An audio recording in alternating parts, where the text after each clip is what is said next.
Live. Going live. What's up, everybody? Welcome to the Unfiltered Truth. We are doing the week 3 recap. I am your host, Phil Robinson. With me, my brother from another mother, chocolate drop himself, Phil Jones. What's going on? What's good, bro? Well, in Raider Nation, not a whole lot, but you know what? We're going to make it happen, and we're going to do what we do. Right off the bat, we're going to jump in. We got the Raiders digital reporter, the one, the only, Mr. Levi Edwards, that we're bringing to you after this brief interlude.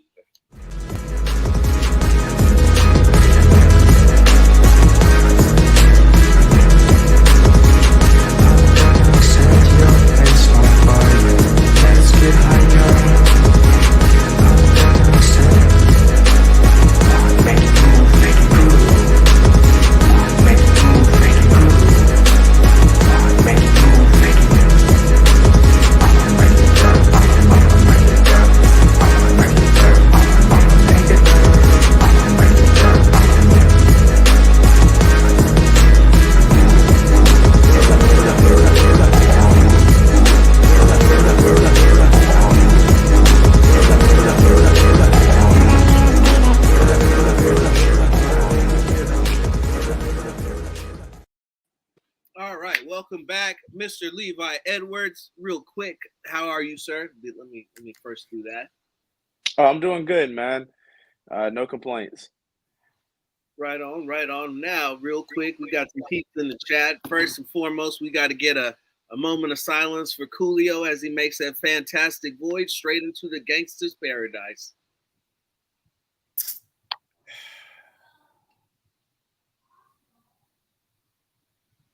Sad to see you playing. Good to see you on the other side. That Keenan Kell theme song is fire. Oh, here it goes. Fire show in general. I missed that show. Yeah. Watching them reunite on the Saturday Night Live thing was pretty nice. It was amazing to see. It's like, wow, it's crazy how out of the two of them, one, it could go in such a completely different direction for the two of them.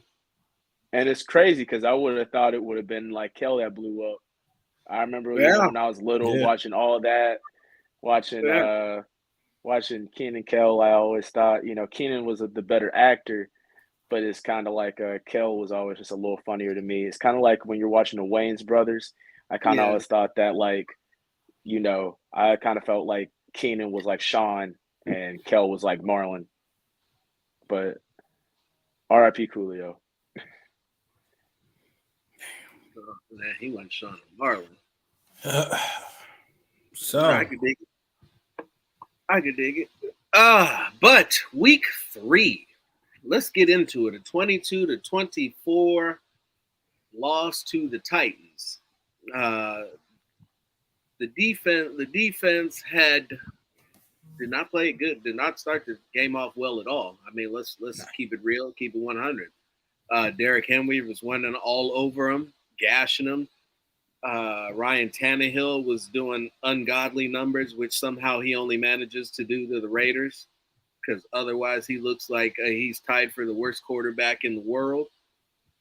And I know we got some guys that are out and on the back end of the secondary, but in the second half, they pitched a shutout. And they've pretty much held to an average all season long. In 3 games, they've given up 23, 24, and 24 because I don't count the last 6 from Arizona against them because they weren't on the field for it. That is fair. Yes, they weren't. I get what's your thoughts on the matter before I chime in?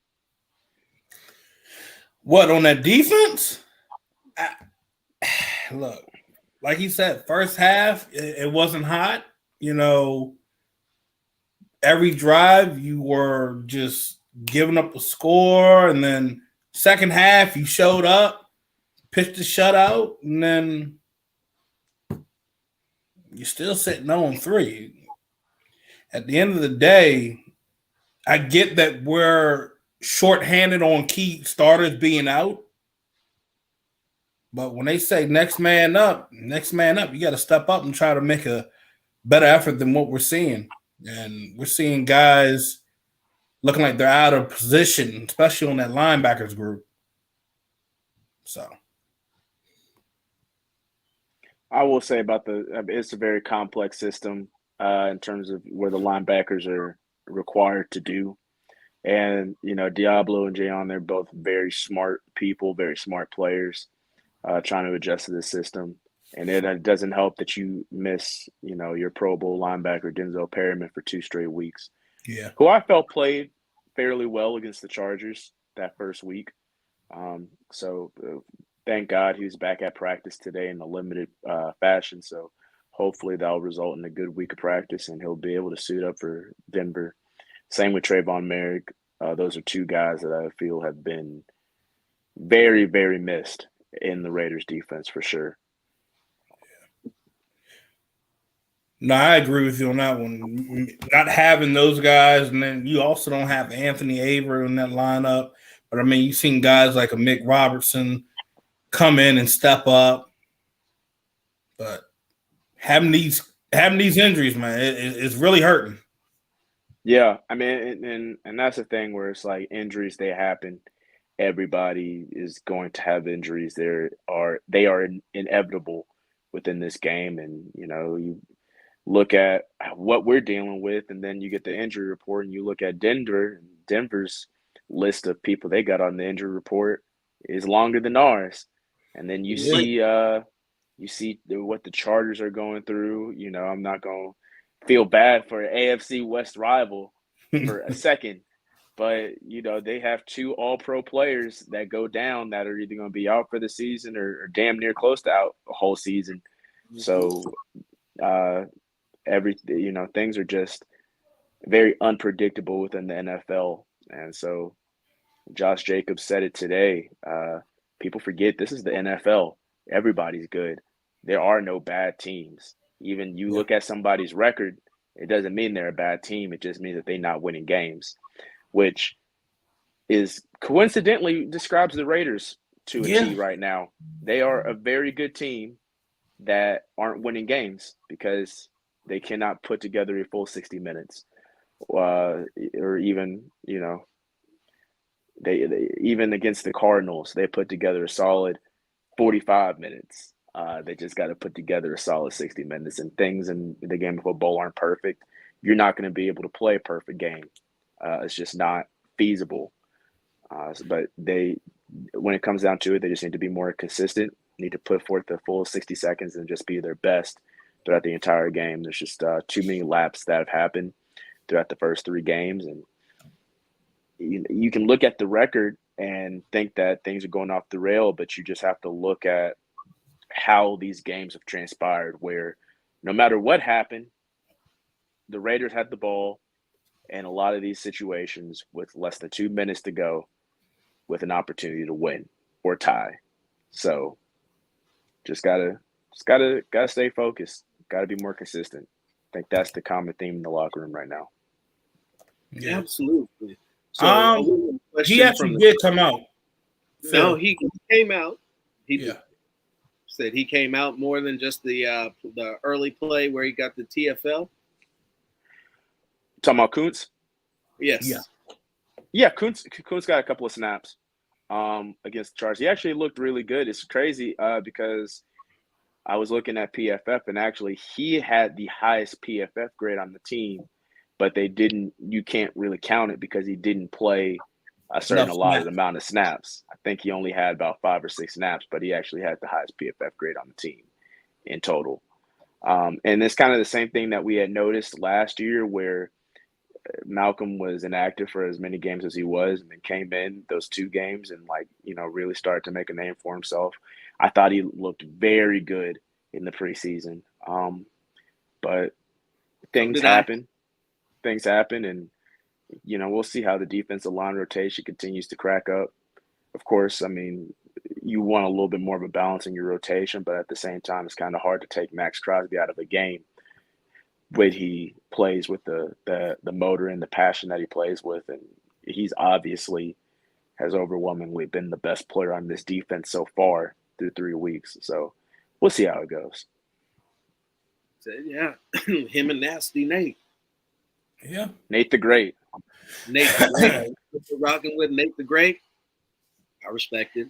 Nate the Great. Yeah, I've been rocking with Nate the Great Underdog since he got drafted. In his first ever press conference, he said that he was going to be the best underdog that the Raiders have ever seen in history, and everybody was like, "Okay, well, that's really ambitious of you to say." But hey, he's backing it up. He's kind of a hooper. So yeah. Oh, he hoops too.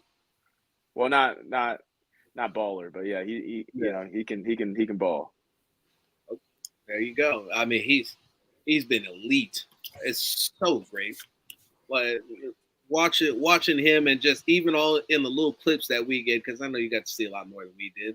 I'm not gonna ask you about it, but even the little bit that I did get to manage to get my hands on and see, it was just like, this guy is gonna be great. He gets it, at least while he's on the field. He gets it. He's able. He's got the right work ethic. I was like, these people keep asking, what are they going to do about this, that? I was like, you really don't understand, because Nate Hobbs is about to be that guy. Yeah. And he was my pleasant surprise last year of training camp. And I tried telling people, like, last year, throughout all training camp and the preseason, I was like, Nate Hobbs is about to be that guy. And people saw a little bit of a glimpse of it. And even this training camp, he took even a bigger leap. Big thanks to Mr. Adams, who he has to go up against every week in practice, or every day in practice. Every day. We'll see how things play out. Of course, Nate is in the concussion protocol right now, so we're not exactly sure what his status will be when it's time to line up on Sunday against the Broncos. But he's looked really good so far, and he's been that guy that Raiders secondary needs, especially with the injuries that have persisted. So just gotta keep on going through the week, see how things go. So I got a curveball for you. So in everything that you've seen, taking a step away from your occupational precision, how do you feel about what you've seen so far? The way that I feel, if I wasn't on the team, if I wasn't with the team, is the same as I would feel like right now, being, within the walls. And it's the fact that this is a really good team that's been very inconsistent. That's kind of what it comes down to. And I feel like anybody can see that. It's you have the players to be great. You have the coaches to be great. I just think that the teams that they've gone up against as well are not chopped liver teams. They have had 3 games against 3 teams that either were in the playoffs last year or almost were in the playoffs last year if they didn't knock them out in the last game of the season. So the Raiders have had 3 really big tests. So it's like they're not losing to chopped liver teams. But they just got to be more consistent. They just got to play the full 60 minutes. And what I'm saying is not anything that anyone on that team who plays on Sunday wouldn't say. So that's been the big common theme throughout the week. It's just consistency and just finishing from start to finish. And Derek, Devontae, and McDaniels all said today that they felt that they had a very good day of practice and a very good week of preparation so far. So, of course, there's a sense of urgency there in that locker room, but at the same time, I think in their minds, they got them right where they want them.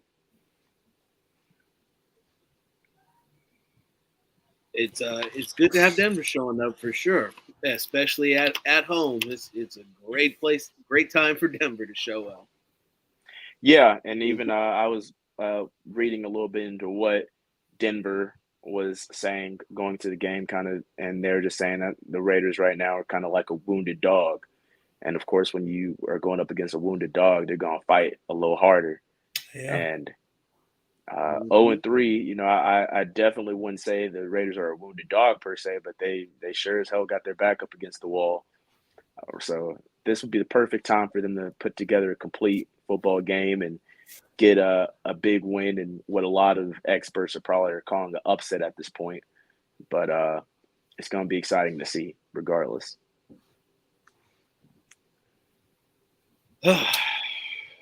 Yeah. Calling that an upset win over Denver? No, I said I know they're 0-3. I meant that.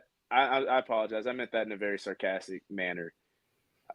Because when not really not really like it's an upset, but you have experts that predict what are going to happen in these games. Nothing to all the people like myself in the media.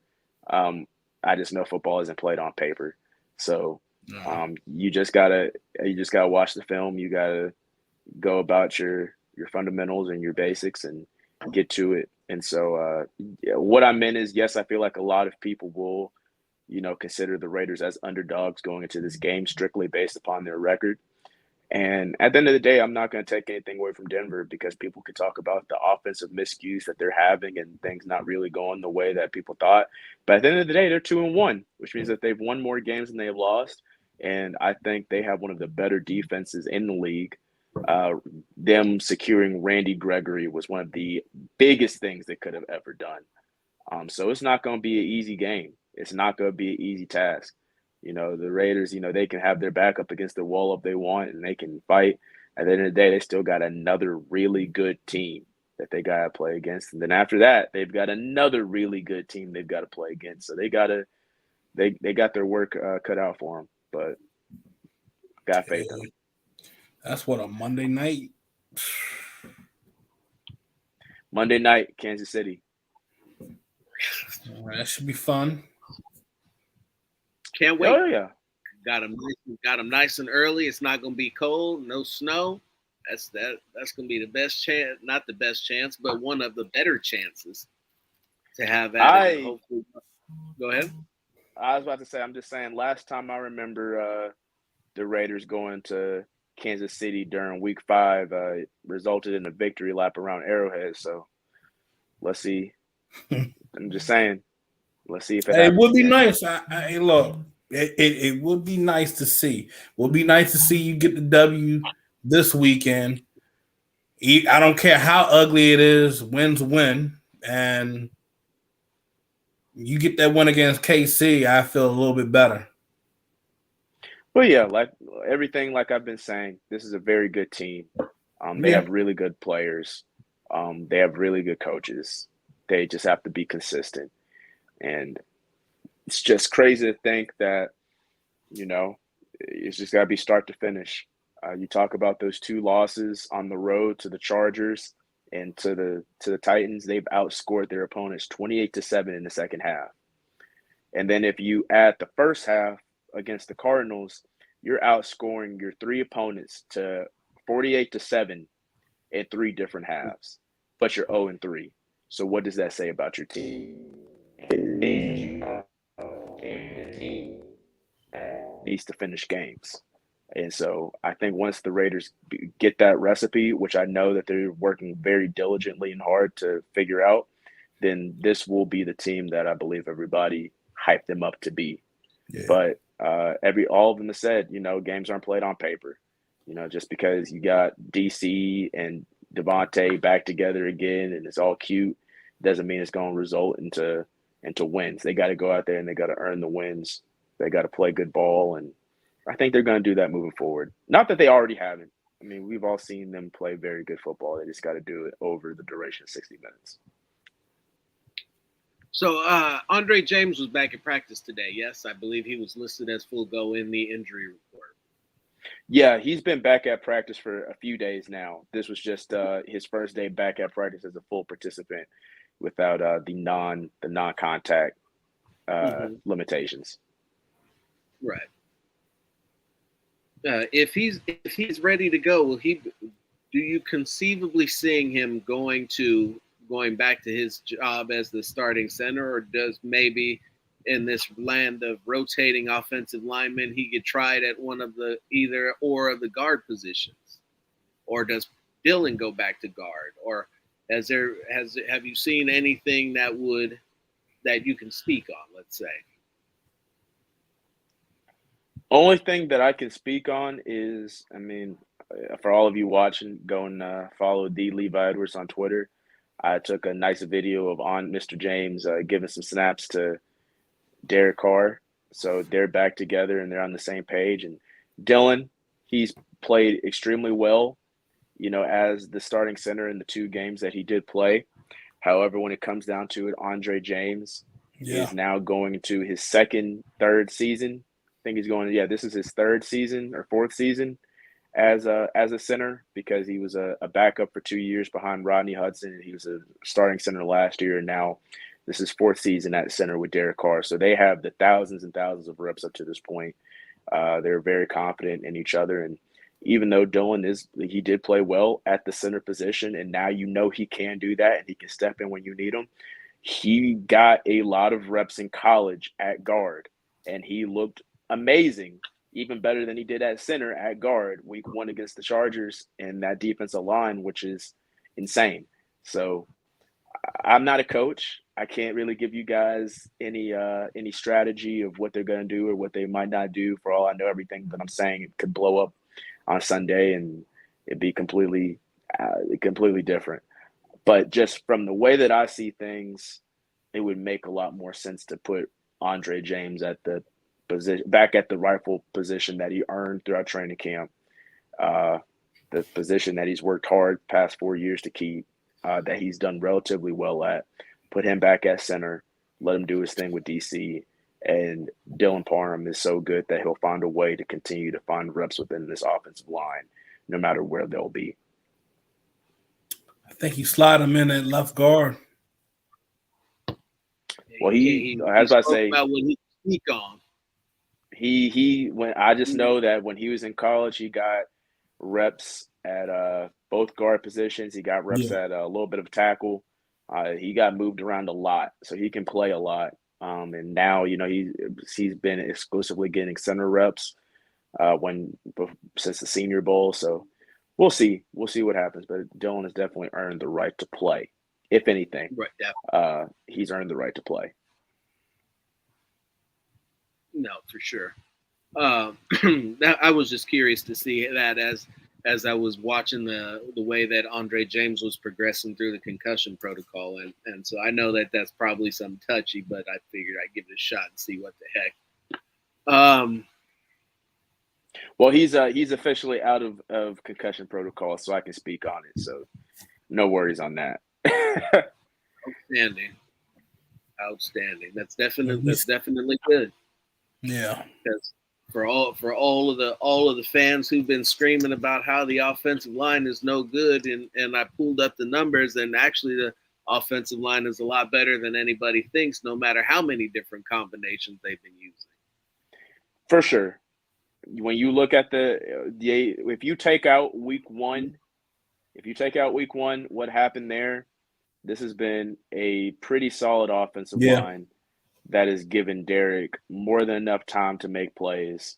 And Derek, even against the Titans last week, I thought he did a really good job of being able to step up in the pocket and make plays with his legs, and even just kind of move around the pocket with fluidity. I thought that was really good. I thought, I think that they've been playing pretty well. And you look at the stats, Derek Carr has been sacked 7 times. 5 of those was in the first game. The Raiders in general have been sacked 5 times. One time, week 2, one time, week 3? Yeah. So literally 2 sacks, 2 games. And then you have 5 week 1. So that just tells you how much progress that offensive line has been making, and they're definitely trending up. I think it's one of those things where, even though offensive line isn't the sexiest position, of course, in football, every offensive line has that sexy name, like that all-pro guy, that person that, you can be like, oh, well, they have so-and-so. And I think the Raiders, Colton Miller is the closest that you're going to get to that in terms of like that sexy premier player on your line. But regardless, you just have a lot of solid players, just a lot of guys that are solid, work well together. And I definitely believe that they don't get enough credit for what they've been doing the past couple of weeks. But once again, they're not off the hook because these next 2 games they're going to have to go up against very destructive edge rushing duos.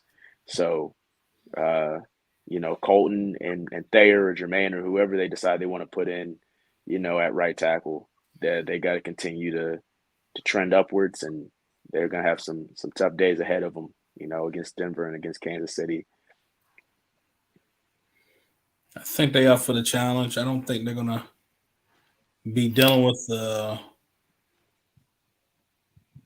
frustration that they went through week 1 with dealing with Bosa and Mac. And now you see Chargers basically looking to only having Mac. And, well, hey, I think they can get this done. Colton, he's up for the challenge. And the way Thayer Mumford has stepped up as a rookie, and if you really, we talked about this before about Mumford. Social media can ruin a guy's draft stock because this man is way better than where he was drafted at, literally, because he's stepped up and he's handled the job. He's answered the challenge that this coaching staff has given him, and what he's faced these past couple of weeks is, I feel like he's done a great job. Yeah. Thayer is one of my favorite guys in the locker room. He's got a good head on his shoulders. He comes in, he works hard, and he's done everything that the coaches have asked of him from what it seems. He played really well against the Titans. Gave up one. I believe he only gave up that 1 sack. And then outside of that, he had a relatively really good game. So I like what I've been seeing from him, especially within this rotation. Really just him and Dylan Parham, both rookies. Like those are just from just the beginning look of things, those seem like 2 really good hits for Dave Ziegler in this draft. Yeah. And I know it's really early and they've got a lot more that they got to work on and improve on, but just for immediate value of what you need them for, they've been able to fulfill that. And so hopefully it just continues to trend forward and result into wins, because that's the only stat that matters in this league is wins, as you both know. Yes, that is the only stat that matters. But you guys got anything else for me? No, I'm good. If you got a jam, we thank you for your time. Phil, you got anything for Levi? No, nothing. Levi answered all our questions that I needed to really ask him. Yes, sir. Well, I bet but next week I'll definitely have a little bit more time to chat up some more things. And I know this is going to be a really big game after Denver against Kansas City, Monday Night Football, our first primetime game of the year. I'm excited for it. So hopefully we'll be able to talk next Wednesday, and it'll be about all of the great things that happened after a home victory. So we'll see how things go. If the Raiders can just put together a consistent 60 minutes, I don't see how they could lose. Yeah, neither. Let me not say it like that. Let me not put out any predictions or anything like that. Let me not be bold. I'm not trying to be bold like that. I'm just saying it. It's too late. This the internet, bro. You done already said it. Somewhere there's a little kid who's chopped this up and is. They're like, hey, no. Listen to what he said. No, literally, somebody's gonna take that quote on the internet, and it's just gonna be Levi Edwards, and it's just gonna say, "There's no way they can lose," without any context. And oh god. And then I'm gonna be having a nice discussion with the head of the social media and digital team with. So you believe that, Levi? On Sunday against the Broncos, then I believe that their results will be more favorable than they were the past 3 weeks. That is my official statement. I stand on it. That's where we at. Right on. That's fair enough. That's just fair. Consistency. That's very fair. Consistency. Take that word to the bank. Consistency. That's just what the Raiders need to play with, and then they'll be perfectly fine the rest of this season. I just want you to know that you should feel very, very lucky that you are where you are, because I would love nothing better than to blow that up personally myself. But I'm not going to do it. I'm not going to do it. I'm just saying. So we'll see how things go. Look, man, look. I don't need the Raiders social media team coming at you like Kevin Feige coming at actors of Marvel. So I saw that. That was pretty funny.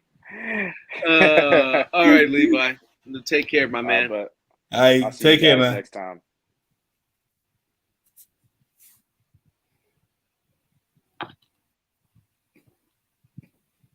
Ooh wee. Oh, we quiet tonight. Nah, you know. Listen, I don't know. Everybody tuned in. I think I said what I needed to say last night. You know, hey.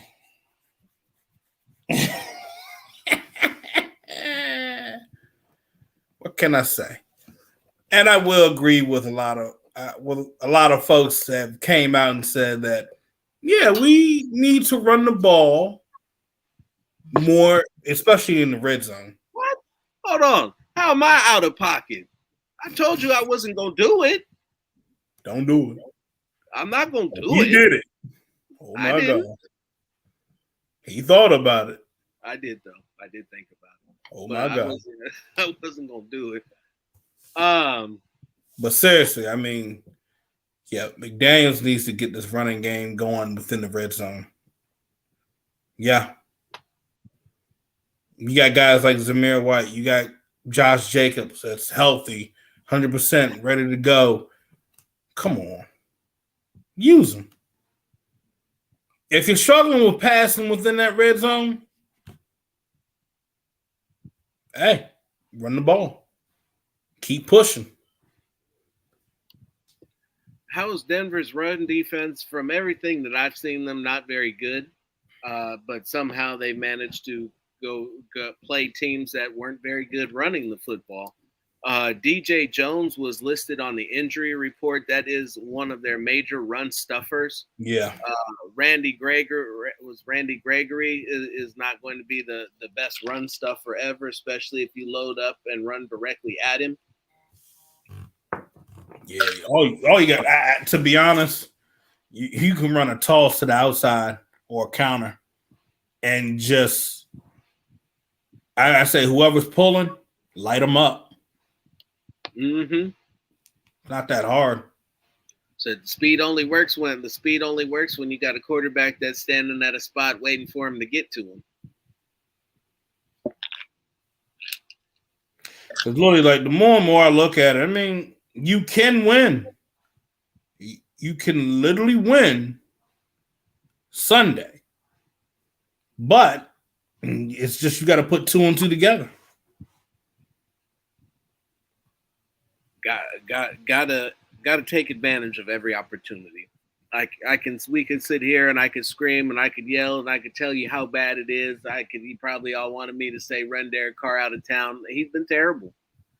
I'll be honest. The teams, I got a whole bunch of numbers here that would just make absolutely every last one of you sick. But I'm not gonna give it to you. I put most of them in the article. Go read it. I need the clicks. It's called "What's Wrong with the Las Vegas Raiders Offense" by the Raider Roundup.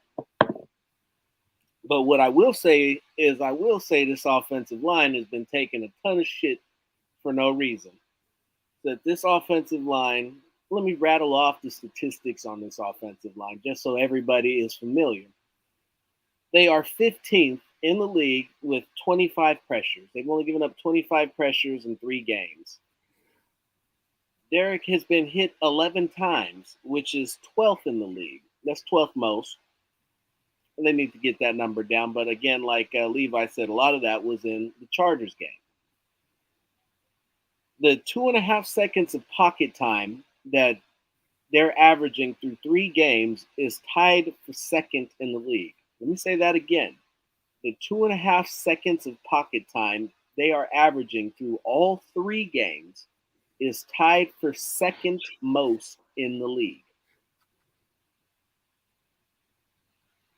Derek has been blitzed. The Raiders have been blitzed 26 times. That's 19th in the league. So no, they're not blitzing Derek. The pressure is middle of the pack. The pocket time is about as good as it's going to get. Derek has been hurried 7 times, which is 21st in the league. Sacked 7 times, which is 12th most. But he's also the 12th least pressured quarterback, getting pressured on 19.2% of 120 passing attempts. This offensive line. Oh, hey, you want to and the run game? I'm glad you brought that up, KB. The running game is one of 6 teams who have yet to score a rushing touchdown. There's only 6 teams in the NFL who don't have a rushing touchdown, and the Raiders are one of them. So now, is it because they suck? They're 32nd in rushing attempts with 53. They're 28th in rushing yards with 240. Now, surprisingly, they are averaging 4.5 yards per carry, which is good enough for 15th. So that's 15th in yards per carry. Number 2 in pocket time. 12th least pressured quarterback. 15th in overall pressures. 19th in blitzes. 21st in hurries. How is that on offensive? How is that on the offensive line? What are they not doing?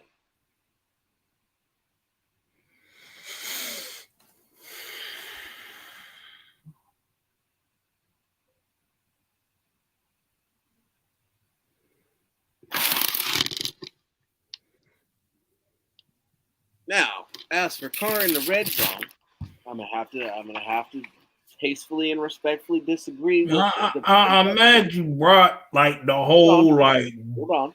File folder and booklet like somebody's teacher at a parent-teachers conference. God dang. Mm-hmm. Proceed. Oh, it's going to get better. Inside the red zone, Sid Carr is an astonishing 6 touchdowns and 1 interception deep. That is top 10 in the league in terms of scoring inside the red zone. 6 touchdowns, 5 touchdown passes inside the 10, 1 touchdown pass outside of the 10. Problem is that he's 9 for 27 for 57 yards, and they're not running the football at all in the red zone. Or excuse me, they ran out of 39 plays in the red zone, roughly 39 plays. They've only run on 9 of them.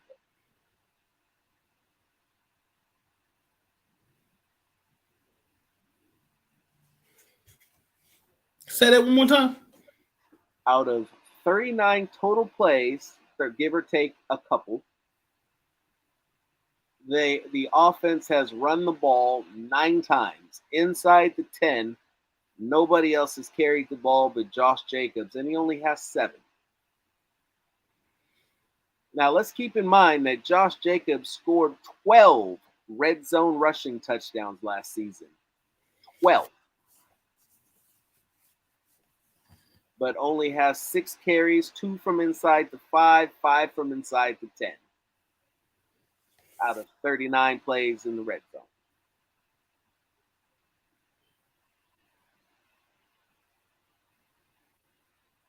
That is where I will agree with people who say that the coaching staff needs to make adjustments and needs to get their head out of their asses, because that is a very, very, very easy fix to make, and one that will start cementing a lot of these drives instead of ending in disappointments, because the Raiders are number 1 in red zone attempts, trips to the red zone with 13.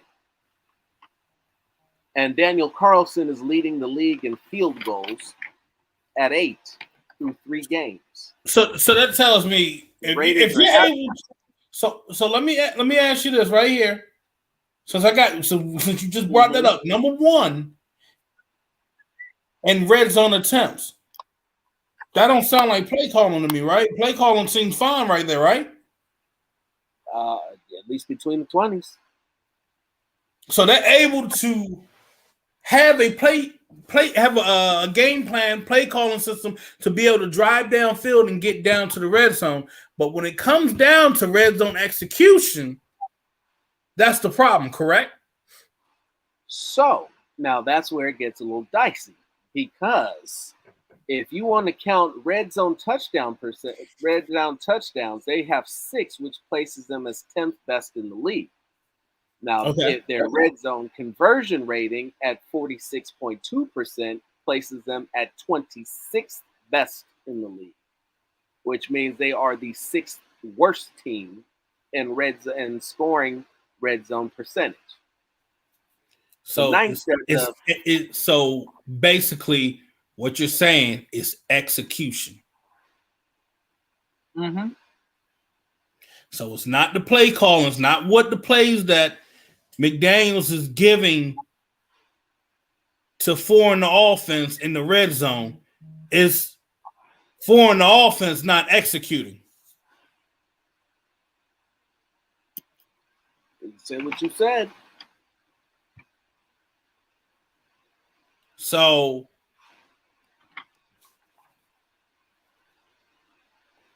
I'm looking at somebody's comment. Hold on. Because we're in these games, because of the amount of talent we have, and we lost 2 or 3 because of bad coaching. No, it ain't bad coaching. If you're not executing, that means you're fucking up. Yeah. I'm giving you plays, and when you look at it offensively, why are we seeing guys wide open? And then when we're looking at now, the one thing I will say that will be under bad coaching is not running the football within the red zone.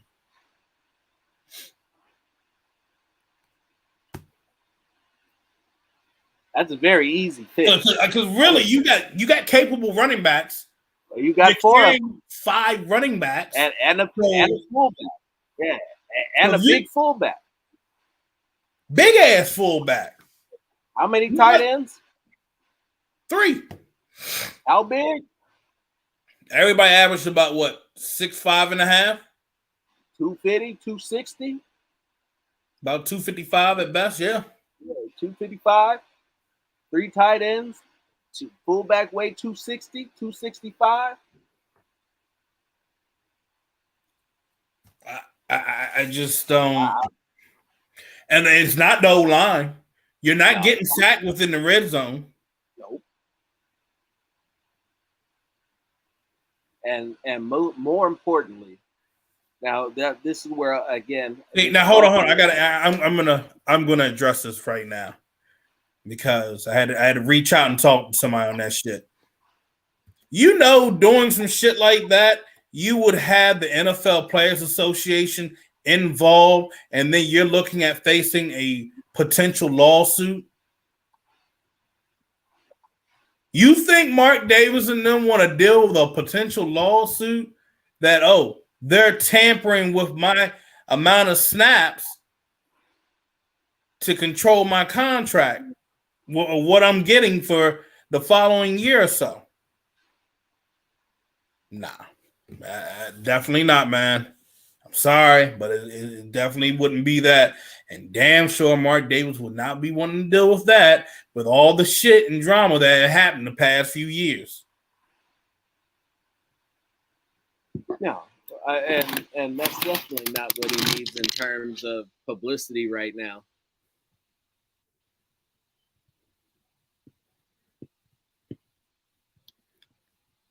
And there's no need for correction, Adrian. You are right. Said while Derek does in fact need to be better in the red zone, there's no reason why they shouldn't be running the ball. There's not. Because the plays that the Raiders have been killed on in the red zone have all come off play action. Yeah. Almost all of them. I can remember at least 3 off the top of my head right off the bat. Both of them were I think almost all of them were the fullbacks. Is it the? You know what I'm still seeing? Spider 2 wide banana. What am I seeing in that red zone offense when they're throwing? what do we always see? Roll to the right, roll to the right, sprint option to the right, sprint pass to the right. What's up, Gabe? So see, the problem is this. Now, man, it's so much you can dive into breaking that down and the next thing and the next thing. Because the one thing he does not like doing is what, Phil? Throwing to your left. Turning us back. Oh, that too. Got into a nice little debate on that till I happened to reference Dan Orlovsky and his breakdown, and then it just stopped. How would I fix the offense? Red zone, run the fucking football. That's one.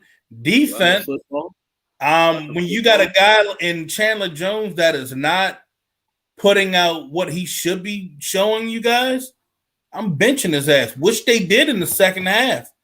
They benched him for a couple of plays. I'd say this needs to keep going, you know? If you're not going to step up, I'm sitting your ass down. I'm going to put the next guy in. Malcolm Coombs came in, made a difference. It probably lit a fire under Chandler Jones. And right after that, Chandler Jones came back in, chased down Tannehill. May have not gotten the sack, but when he hit him, threw off the trajectory of the football on that third down play. So we're seeing the flashes, but again, we have a lot of guys on this defense that they're literally out. Okay. You got Perriman that's been out, Trayvon Moore on the back end that's been out because that's been having to push Jonathan Abram on that back end. Now, ladies and gentlemen, do we need to explain that a little bit further? So everybody wants to get mad at the defense, but you got guys like Abrams on that back end that shouldn't be there, and he should be up on the line.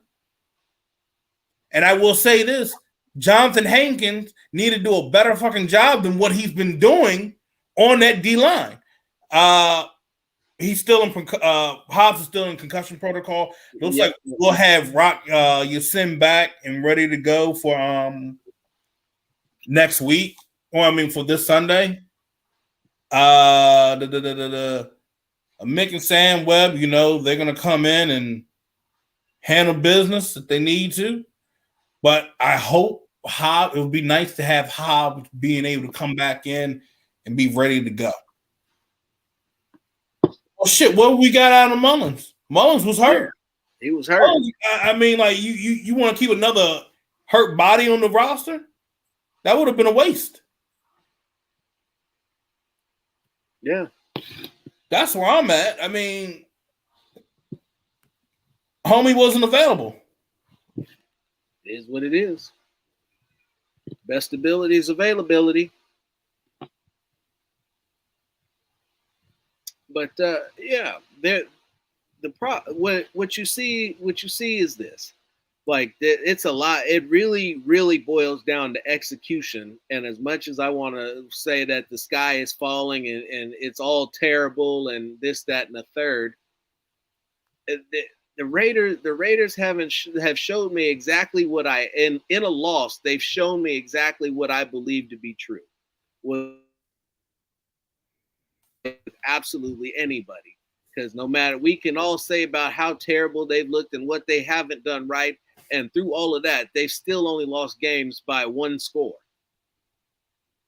So they've lost games against what was at the time the best pass rush in the league, or exterior pass rush in the league, with two potential player of the years on both edges. Obviously, I don't believe they're not going to play the Eagles, so they're not going to get a chance to run up against Fletcher Cox and Jordan Davis, because that's just nightmarish.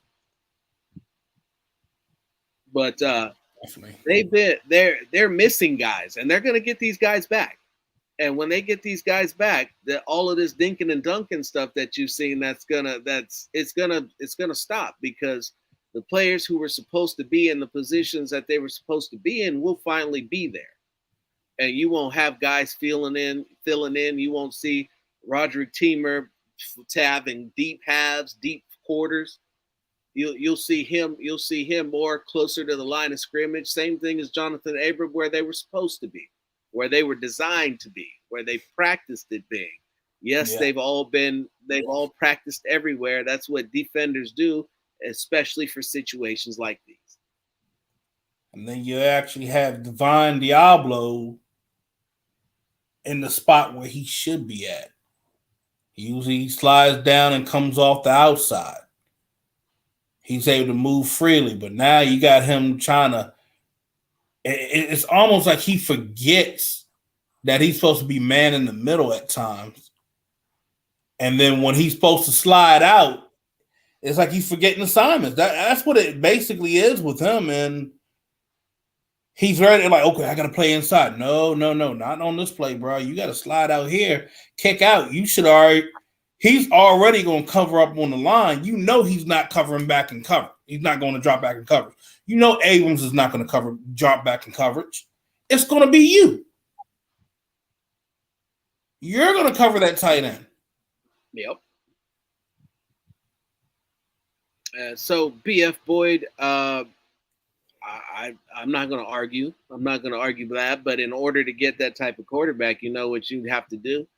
You're going to have to sell the car to pay the price for Bryce. That's the price that means you got a lot of losing ahead of you if that's truly the direction you want to go. You know, I really don't want to lose. And I know you can't have it both ways. But man. Yes.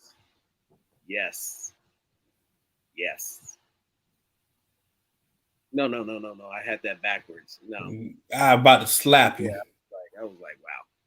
No. See, look, that damn perm cap on tight on your damn head. Take that damn thing off. Fake ass big worm. Big worm, big perm looking ass. Big perm. See, look, that damn cat playing with your mental. He ain't playing with your emotions, playing with your mental. You wasn't able to look at that shit clearly. Take that shit off. You ain't got no perm. Yeah.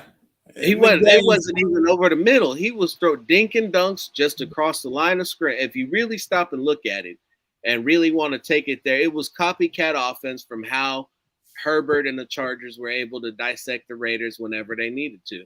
Spread out the field, send everybody deep, and then wait for them to vacate in the middle, throw a 4 or 5 yard pass to the running back and have him turn around with nobody within 10 yards of him. Then he breaks a tackle. Now that 10-yard game became 20.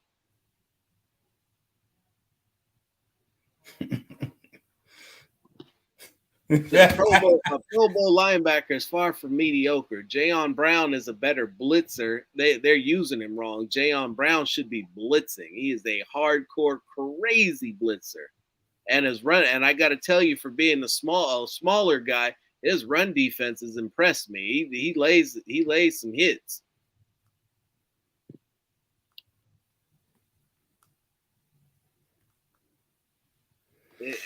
Yeah, Brown has done well. And then there was one play back when they were backed up against the end zone. Brown came in because Max did over pursue on that play and sealed it off. Make sure that what was his name? Derrick Henry didn't bounce to the outside. Mm-hmm. Came in, sealed it off, did his job. Look, I mean, it's too many times we've been looking at these last two games where, okay, if you're able to shut out a team right here during this time, then you can shut out the team in the second half right here. Oh, you guys are better than that.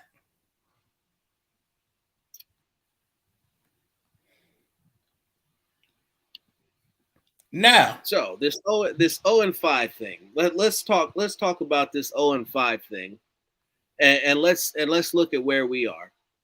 said the Broncos have won a couple of games. Yes, they have, but they got beat by Geno Smith in Seattle, and yes, they have a couple more wins than the Raiders do. I'm not going to take it from them because I can't, but I am not afraid of the Broncos. And if the coach does something as basic as run the football straight up the gut, it won't matter all of those additions that they made in the passing game because their run defense is not very good.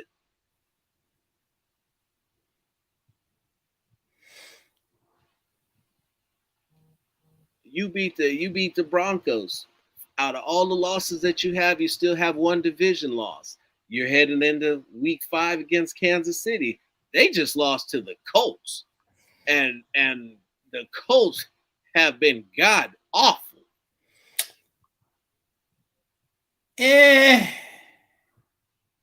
Now the Jaguars team that beat them, I'll give them credit. The Jaguars are the Jaguars I told y'all to watch out for. I told y'all. Houston's gonna put up a fight. Okay. I'm not gonna say they're a trash team or anything.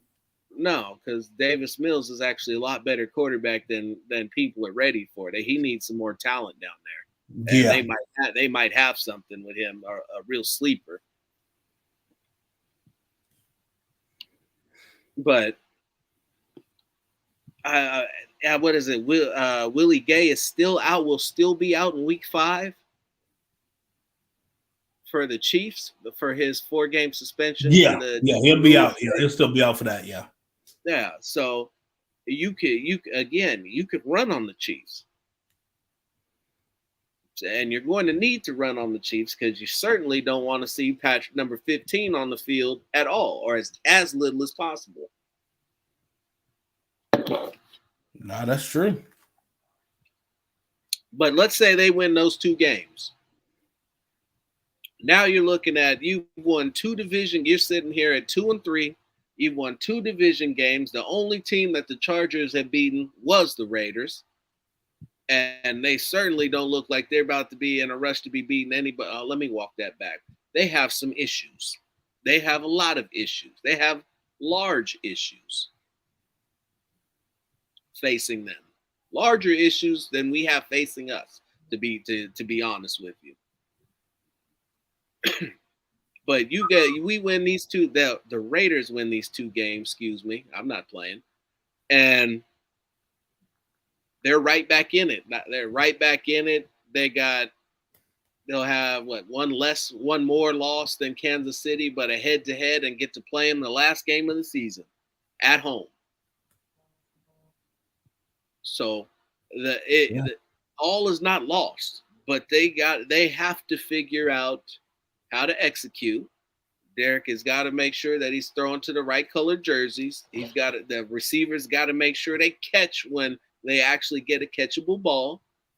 And they certainly have to run the ball much, much more than they are. And the reason why, the funny thing that nobody really pressed Josh McDaniels on, as he talks about, we can't run the ball because we're too far behind. You're getting far behind because you're not running the ball. That's why you're getting far behind. When you opened up the game and ran off almost 10 yards on an opening scoring drive, 10 minutes on an opening scoring drive, running the football, that should have told you that that's what you need to continue to do. Yep. Instead, you decided to go to throwing the ball, gave up, got a couple first downs, then gave up a 3 and out, then another score, then you went back to throwing the ball. Now all of a sudden you can't run the ball because you decided that you weren't going to stick with what was working. That pretty much sounds about right. Yeah. It is a big if. It is a big if, Gabe. I'm not going to lie to you. At this current point in time, I haven't seen anything aside from the potential to do it that would lead me to believe that they could. I would be very disappointed to see them not beat Denver. In fact, I would probably be the one screaming and yelling like Jones was last week. Yeah, I'm gonna be real. I can't stand Denver. I don't give a damn. You lose that game, I'm probably gonna lose my fucking mind. Because the worst thing about it, have to go back in the office. I got 2 coworkers that are Broncos fans. Someone I work with media, Broncos fan. Ugh. You think I honestly want to hear that? Oh yeah, your Raiders lost. Like to just walk in and be like, donkey No. It's not even that. It's losing to the guy that comes in and say, Broncos country, let's ride. Jesus. What I gotta do? Do I need to go see the Pope for Derek? Do I need to see? I think I need to go see the Pope for Derek Carr. You know, I need him to also hold up. I need him to also bless Chandler Jones's them knees. I think he got some weak knees because this man ain't got no speed, no strength. It's like watching it's like I'm looking at Lance Reddick try to play football outside at his age. Come on, man. Like, I mean, I need these guys to step up. And be that guy. Like, seriously, it's so frustrating. I need McDaniels to get Jacobs the ball to run. That's been the one thing you've been able to do against the Broncos is run it down their throats for years now.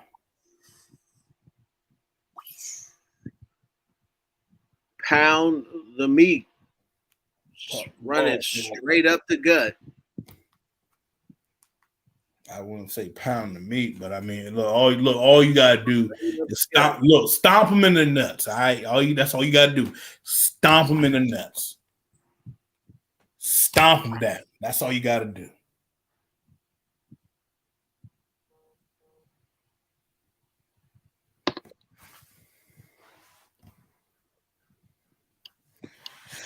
I don't think that you do need to stop with the 5 wide bullshit. You just need to run it better. And it has not been ran. It has not been ran the way that it's supposed to be. Or excuse me, let me walk that back. It has been ran the way that it's supposed to be. The proper reads have not been made, and that's really what it is. I did Josh McDaniels say that? I'm trying to remember what he was talking about. The read progression starts with Devontae Adams, or is 1 or 2. Or was that just some Twitter bullshit I saw? I think that was some Twitter bullshit, sir. Okay, it's possible.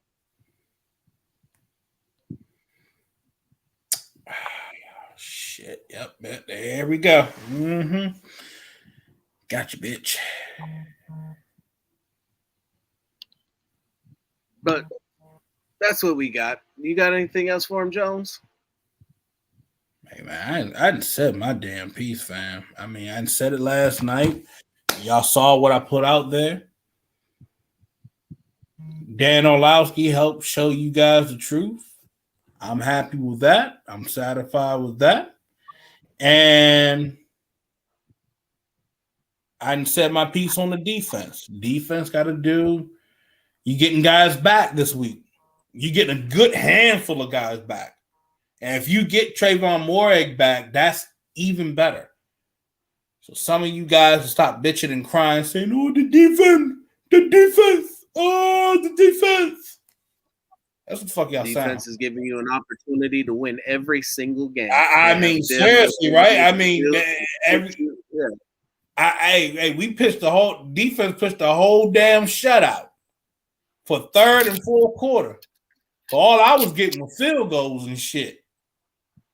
Maybe if you score 6, then score another. I mean, make it 7, make another 7. Would have been different, you guys. Got an interception inside the 30, and somehow the offense ended up punting the football. Yeah. That's the type of stuff that's not on the defense. You know, when we're talking, I saw somebody bring up third down conversions. We've been talking about red zone conversions. Yeah. It, we have got to be better. We have got to take better care of the football because right now the Raiders got me feeling like this.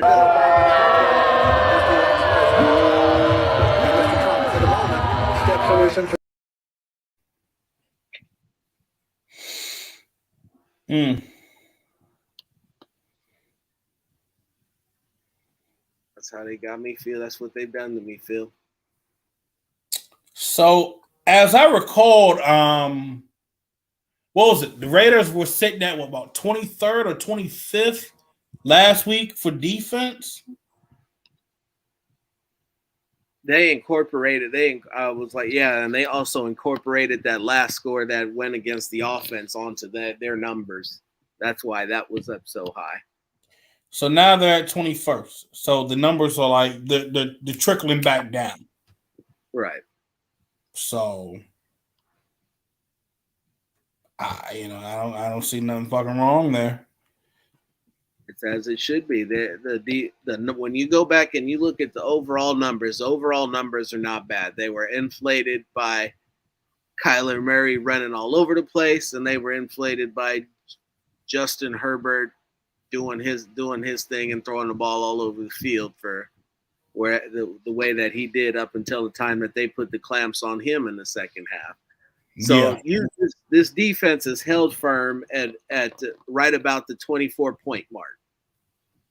And so, offense either needs to score 25 or more. Because to start averaging giving up less than 20 points on defense starts to put you in an elite category that they're not currently at. No, that's true.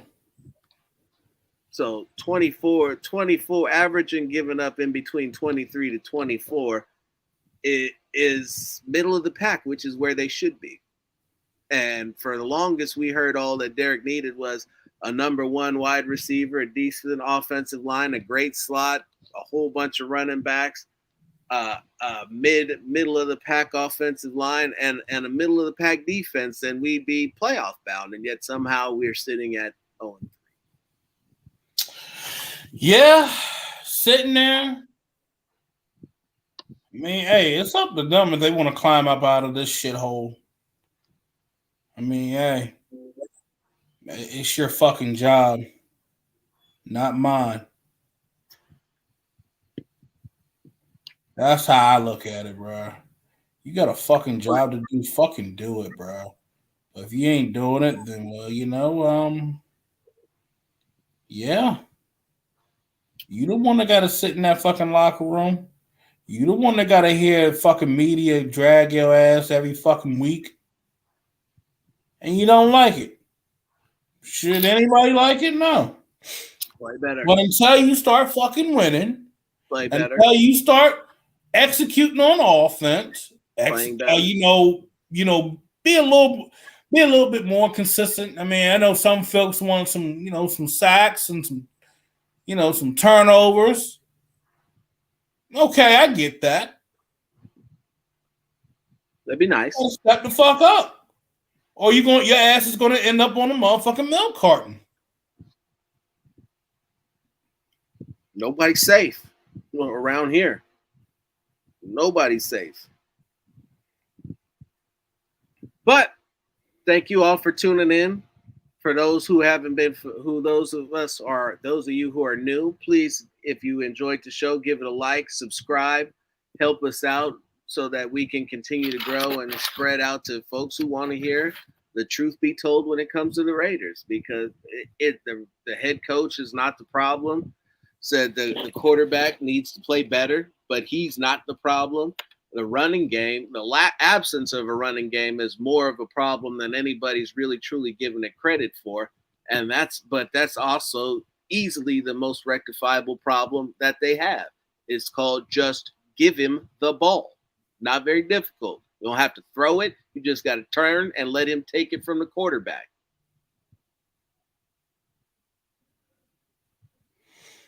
I mean, what else could I say? I mean, what else could you say? It's that fucking simple. There ain't nothing else to say. I mean, hearing shit like we gotta learn how to win. We gotta learn how to play and win as a team. I mean, like, ain't most of this the same guys that you've been around since last year, the last few years? I mean yeah, you got some new guys, but these new guys know how to come in and win as well. So I mean, does that mean that your backups know how to win and your starters don't? Because if that's the case, it would seem that you need to change your starters. Because I believe this team went undefeated in the preseason, won and from what we heard from media, they won the scrimmage, got the better of New England in the scrimmage. So that means that you spent the entire offseason doing a whole bunch of winning to get to the actual season and then have to figure it out. Somehow that don't make sense to me. No. But thank you for joining us, and we'll see you next time.